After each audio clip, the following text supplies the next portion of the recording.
Welcome back, ladies and gentlemen, to part 2 of Let's Play Endless Space Disharmony as the United Empire. In this part, we are going to be continuing our expansion into our little sector of the galaxy, and then hopefully not meeting any neighbours, because they will likely want to murder me quite soon. Already quite a few points behind some people, but we have Elite Defender. oh no, there it is. We have Elite Defender. We're starting to build a navy.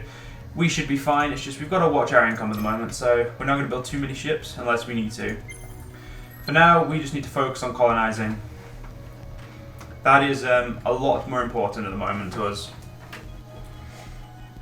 I'm going to take this a lot slower than I took the first part, because I think I kind of rushed in the first part, and Hyperion, that was a good colonise there. So we've been given also the geo-industrial plants, which upgrades our industrial zones, which is nice. I want to get both of those because they're pretty substantial tech. So is that, but I'm going to go for this next. So in 6 turns we'll have sphere creators, which are very, very useful and play a big battle on the front lines, displaying power and dominance. And they really do, like, they are useful. So build your geo-industrial plant there. You haven't colonised there yet, you will next turn. I think after you do, you're going to need the colony ship, so still no people for you. You're a bit longer, and yeah, you would probably, I could go for warp tech now, via wormholes, but I think for the moment I don't need to. I should get this as well. Movement is always very, very useful early on. But yeah, there's some other text I want to get first. So one thing I don't think I've talked about on the text screen is text like these blue ones are text, a generic text. Text with the orange like this are faction text. So if you create a faction and you give a certain affinity, these orange ones are the faction's affinity. So like the United Empire gets basically all of their ships at different points. Because obviously they're military power, and they get some especially economy ones. Not saying I'd use all of them, but still. They're very good tech to have, this one especially. Wealth systems can be the lifeblood of your empire at some point, and will probably be. Because of its way it could just make so much money so quickly.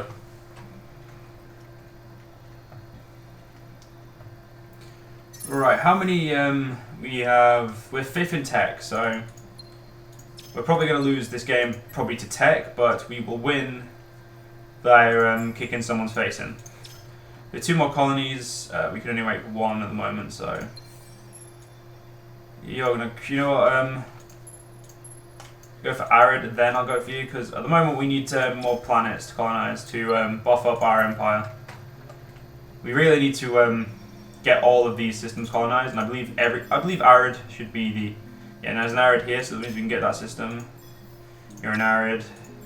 You have a desert. You have no low-level planets, which is annoying. You have an arid, and we can already colonize you, so you have a Terran and a jungle. A jungle with Hellgrounds, though, which is kind of it's going to hurt this system, but we'll be able to deal with it eventually. So what's the barren desert is probably the first one we can get to on there, which is there, because lava's there, so, and barren's here, so I'm gonna have to get that tech soon. But it's pretty much at the back of our empire, so nobody should really worry about colonizing it apart from us, which is fine. We're gonna deal with this as it is for now. Take things as they come. It's the easier way to deal with everything. You have finished that, built some sustainable farming. Missiles unlocked. We don't really want them, but they're unlocked. That's the good bit. 1 more turn for you, which is nice. We have a good approval rating. That would be, you know, that's better. We get a bit more efficiency, so a bit more efficiency is worth taxing your people. Because you don't just get monetary gains, you do get other things as well, so I definitely think it's worth it. We can now colonize basically everywhere in this system apart from Canis. Also, can we can hire another person, can't we? It should be 80. Yeah, they're 80 gold now.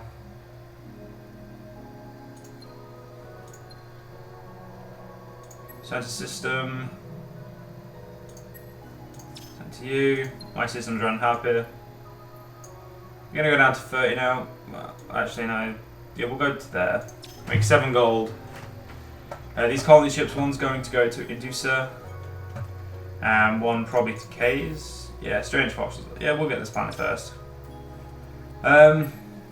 This beta fleet isn't going to really not do much. Gamma, Alpha. Well, we don't really need to do anything for them, so we'll just end the turn.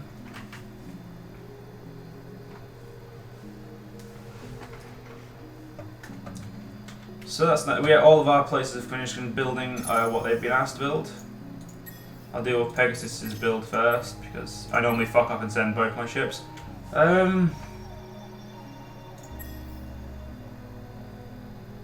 You're a Terran with strange fossils. You have Aurora Waves, which is actually pretty good. It is a bad one because it does give some bad.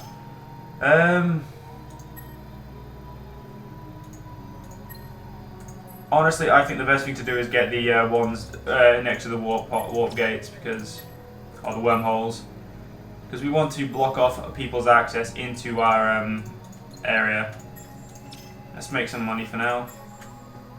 Oh, you have no exploitation. Let's give you an exploitation, then let's make money. And we have a level up here. Wit will be useful, I suppose.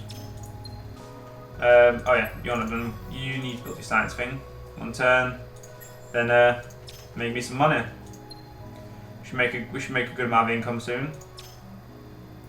Oh, you've reached max pop. Well, you're a really shit galaxy, system. Sorry, asteroids are one of the worst to colonize, and barons can be bastards to colonize, but they're really good for tech. So.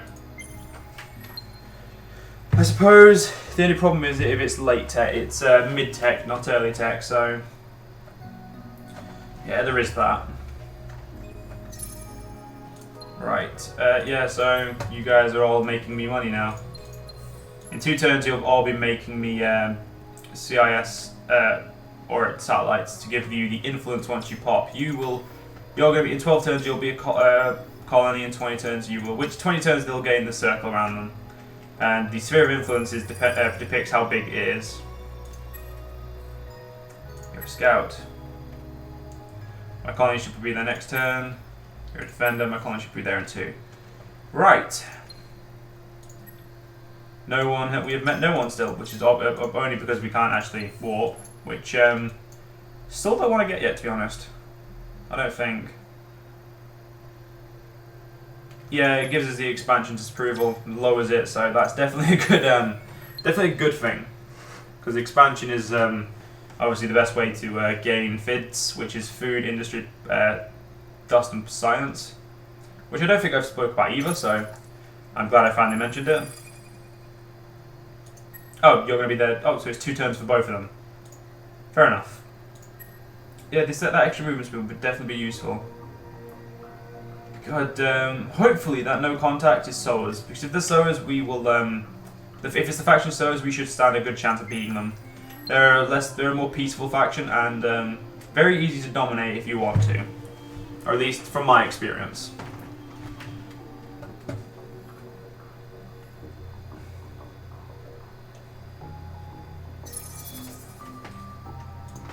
So yeah, we now have a building to build, which means you can build them. It only costs 1 gold for the improvement, and if you want to cancel improvements, you go here and get rid of them, but I don't really suggest that you do get rid of improvements. It's better to keep them, in my opinion. Alright, colonize here. We'll be colonizing the Strange Fossils Terran. And we'll be exploiting it with, obviously, geothermal. We'll be insta-building it, and we'll be insta-building you too.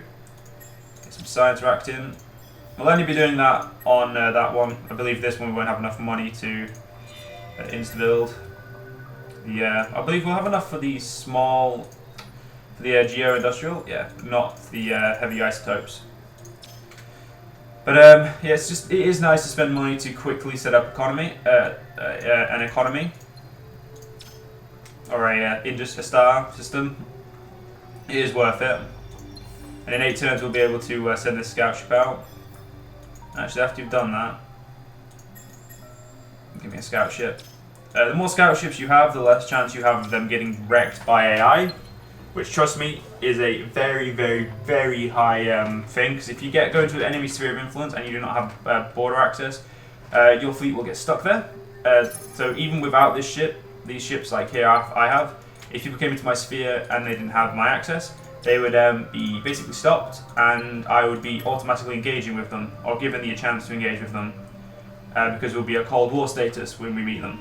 And even if we're peace, there is still a chance that they will attack your fleet if you go into their sphere of influence and you're not able to move.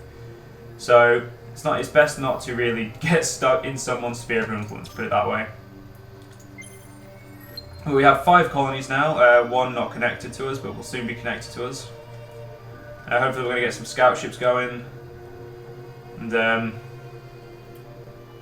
badasses. And that is what the satellite does. It basically doubles the basic sphere of influence. And there are many more in the... which tree is this one? This is the diplomacy tree. Diplomacy and trading tree, I believe. Where's the other one? There's the other one. Plus 20%. And I believe your one as well. Yep, plus 25%. Nothing to do with them. I believe it's only those 2 other ones. Pink gives you bonus to happiness. So that is honestly one of the better improvements. But they cost a lot more. So they start at 2 instead of 1. Also, once we've got that done, I'm going to get wealth systems going and xenology. Then it is probably worth getting towards the advanced simulations, or in my opinion that. Once you've built the scout ship, you are going to need a colony ship again, because we're going to need to colonize there and Kaias. But yeah, I would like my scouts. I'm going to put 1 more scout over here and 1 more scout down there. I'll put one from Pegasus to Justium, and the one from Ursa to Maz. And of course, once we can, we'll set them out. You have built everything I want you to build. You have full population. There's nothing you can do. Just sit on your population for now, then. Scout ship. Move you down there. We could send a defender out to look around for us, but it's not recommended in my opinion. You're building a colony ship, so you don't. The game doesn't give me a protected growth. And we're making -2 dust here, 14 dust here, 14 dust there, 4 dust there. So overall we're making 24 dust, which is nice. I mean, we could be making much more, which would be better. But making any dust at all, as an industrial heavy player I am, where I don't really build buildings that give bonus in dust, I give buildings that basically maximize my industry. So yeah, it's definitely good to have a dust what's it called, bonus, like a surplus. It's definitely good, even though you're not going to need that for a while. You're going to build it now. You're going to make me money. We are going to need a lot of money in the future. 2 more turns and we can worry about you. As I expect, we haven't met anyone yet, but we're in 2nd place, just. I mean, we'll probably keep hold of that for a while. By a while, I mean we'll probably lose the next turn, because you need to constantly build and grow. I also think we can start putting the fleet on Pegasus to 4 ships now, so I believe our economy can handle it. Move my scout ships. So once you've done that, double up on Normandies, and we'll send the fleet to there, and we'll send another fleet to Maz, and then we'll send them through when we can to basically protect the outside of the thing for us, because it's going to be a while until people can move without cosmic strings. So we definitely don't have to worry. Kind of want to hire you because you're a good pilot.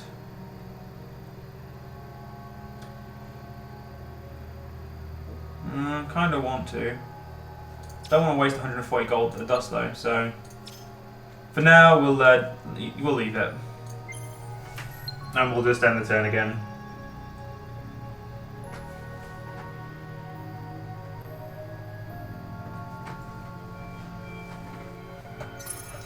One of the colony ships is here. I was about to say one of the Normandies is done, but no, the Normandy not done. The colony's done. Now we're going to go to... Now we're going to link up these frontier planets. We're going to go to Indusa.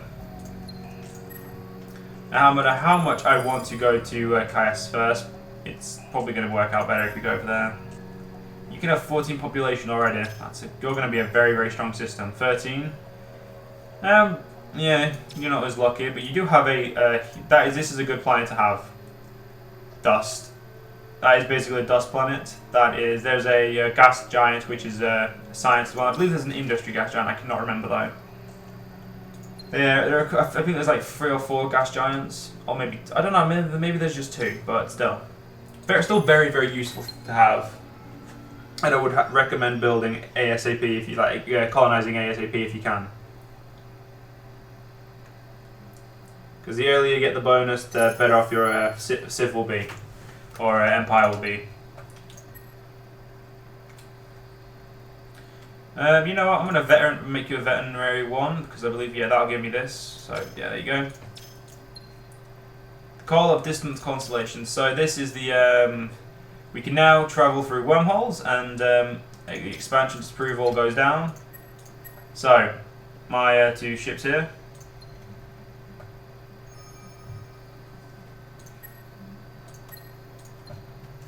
Now we're going to start collecting these. I want that. Go get me it. Plus 20 science, and a new exploration ship to create here.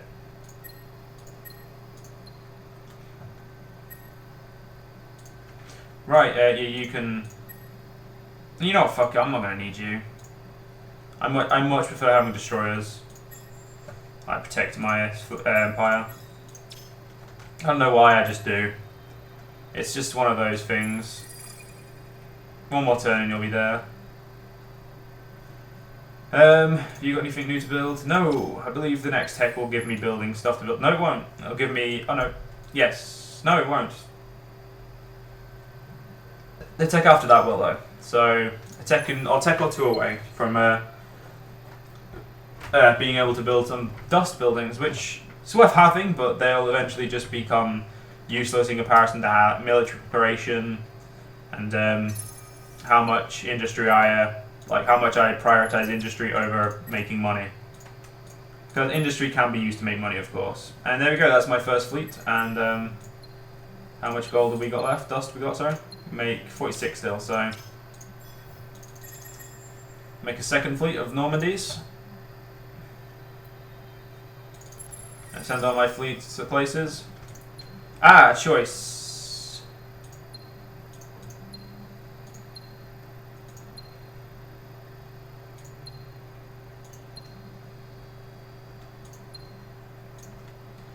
The plus 20% should be better. No, here are my fleets, so that you won't take effect. That's fine. The only reason I'm actually happy is it's stopping other people from having it, like getting there before me. I don't believe food helps improve happiness, but yeah, we're going to need to drop our taxes again.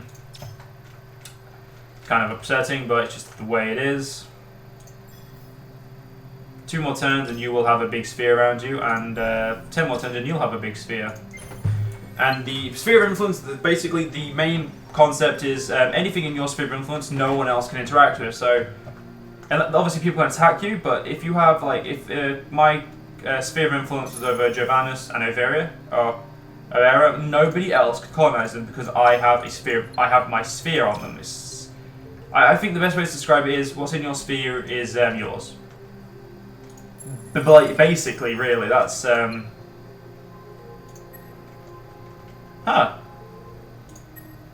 there. When fleets just stop exploring, just either kill them or... Wow, my best tech was researched.